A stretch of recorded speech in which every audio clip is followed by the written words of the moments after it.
Badge and gun, Cohle. You're suspended. 1 month without pay. Repeated rank insubordination. Misallocation of departmental resources. Come on.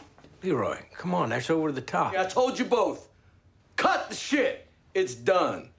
Badge and gun, Cohle. The title Haunted Houses refers to, in the sense that by the end of this show, there's a significant element of real-world horror in it. But if we go back to the idea of a locked room and that everyone's life exists in their own interiority, everyone's a house, that's not a far jump from a locked room. Well, maybe you have several rooms inside your bigger locked room. Now we're looking at why these houses are so haunted in 2012. Hart and Cohle, what did happen there? I'm the only one ever took up for you. Nobody without me. There is no you. Cohle is soon after suspended and continues to work the case on his own, but with a lot more leeway for drinking booze because he's not on the job anymore. Meanwhile, on Marty's sort of parallel track, he's not having the best time at home. He doesn't have the closest relationship with the women in his life. So is my eldest still offended by my presence?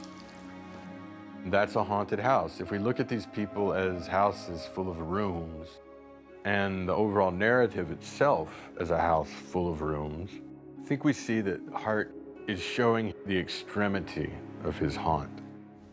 In a former life, I used to exhaust myself navigating crude men who thought they were clever. So ask your questions or I'm leaving.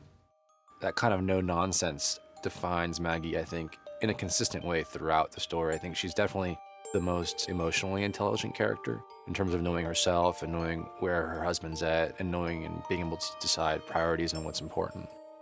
Maggie knows now that he has been unfaithful again. And I think if that's ever happened before and you catch someone again, then you begin to wonder about the entire period between when you took them back. This convinces Maggie to do something drastic. So you, waiting for someone? No. I think she's testing herself. It's not as much about, well, Hart's messing around, I'm gonna mess around. I think it's more about what can she do to drive Hart away? Because her leaving the first time didn't work. He just held on to her even tighter. She needed to do something that would destroy his trust for her and maybe even make her seem completely disgusting to him so that he would leave her and the family alone again. Sit down. Okay. It's almost self-sacrificial in that sense, rather than any form of validating her sexuality. She's much more intelligent than that. And that's why ultimately she settles on Cohle, because he knows that he wouldn't be able to recover from that. Ugh. It was Rust.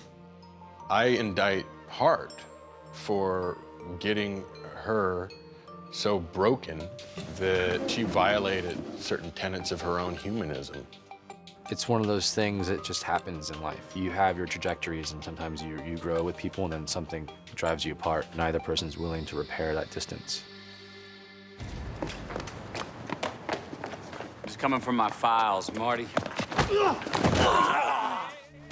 Cole's the guiltiest man in the world because he sees us as all responsible for every one of our actions. And in the beginning, you can see Cohle seems to sort of be letting himself get hit, and he wants that.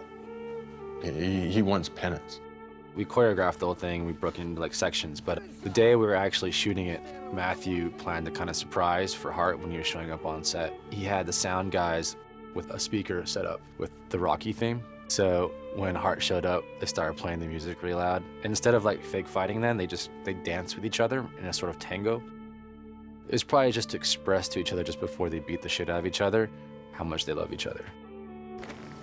Marty? Rust. Long time. So we learn why Cohle and Hart split in 2002. Cole's renewed investigation is completely stonewalled and knocked out of his hands. Maggie and Marty, we learn the reason for their divorce definitively. And finally, we end the episode knowing now the present-day incarnations of these men reunite.